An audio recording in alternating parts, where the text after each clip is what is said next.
কি মনে হয় তোর? তোর এই কথা শুনে সবাই তোকে জোর করে আমার যুবরানী করে দেবে? হ্যাঁ, তুই কি ভাবিস জোর করে কখনো কারো স্ত্রী হওয়া যায়?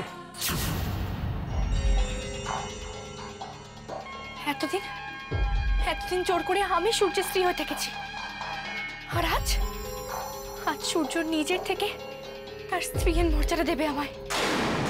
অনেক মিথ্যা কথা বলে নিয়েছিস, আর নয়। দেখ এই মিথ্যার শাস্তি কি হতে পারে। যুবরাজ, আমি মিথ্যে বলছিলেন। যুবরাজ, যুবরাজ, আমি মিথ্যে বলছিলেন। যুবরাজ, আমি মিথ্যে বলছিলেন। তুমি তুমি একটু মনে করে দেখো, তুমি তো আমাদের ক্লাবটাতে গিয়েছিলে। আমাদের আমাদের সেই ভালোবাসার দিনগুলো তুমি ভুলে যাচ্ছ যুবরাজ। তুমি তো আমাকে কালাচাঁদের মন্দিরে বিয়ে করেছিলে, এই রাজপ্রাসাদটা নিয়ে এসেছিলে। আমি তোমার বলুয়া যুবরাজ, তুমি তোমার বলুয়াকে ভুলে যেতে পারো না যুবরাজ। যুবরাজ, যুবরাজ, যুবরাজ, যুবরাজ, আমার কথা শোনো যুবরাজ। চল চল, দরজার কাছে গিয়ে দাঁড়াই, ওদিকে সাংঘাতিক কিছু একটা ঘটবে। চল চল চল।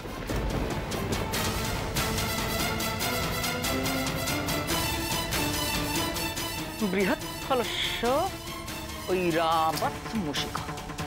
যুবরাজ, যুবরাজ, আমার কথা শোনো যুবরাজ। এরকম কেন কইছো? আমি তো তোমার বলুয়া যুবরাজ, তুমি এরকম করে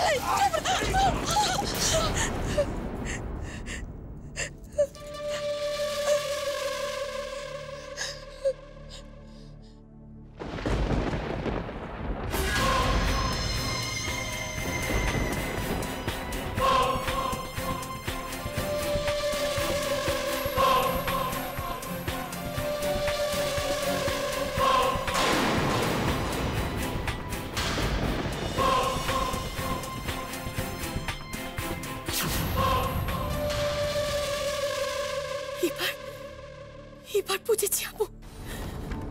যুবরাজ, যুবরাজ কেন এরকমটা করছে? নিশ্চয়ই নিশ্চয়ই এরা ওকে কিছু করেছে। যুবরাজ, যুবরাজ, এটা একটু চক্রান্ত যুবরাজ। এদের পাদে তুমি পা দিও না যুবরাজ। তুমি আমার কথা শোনো যুবরাজ, আমার কথা শোনো, আমার কথা একটা। যুবরাজ, যুবরাজ,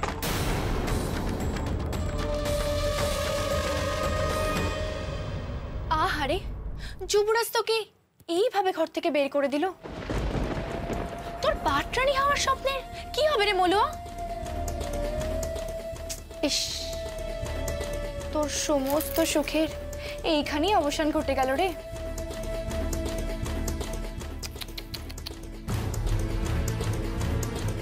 এবার দেখ দুঃখ কাকে বলে। চোখ থেকে এবার শুধু জল নয়, রক্ত রক্ত ঝরবে এবার।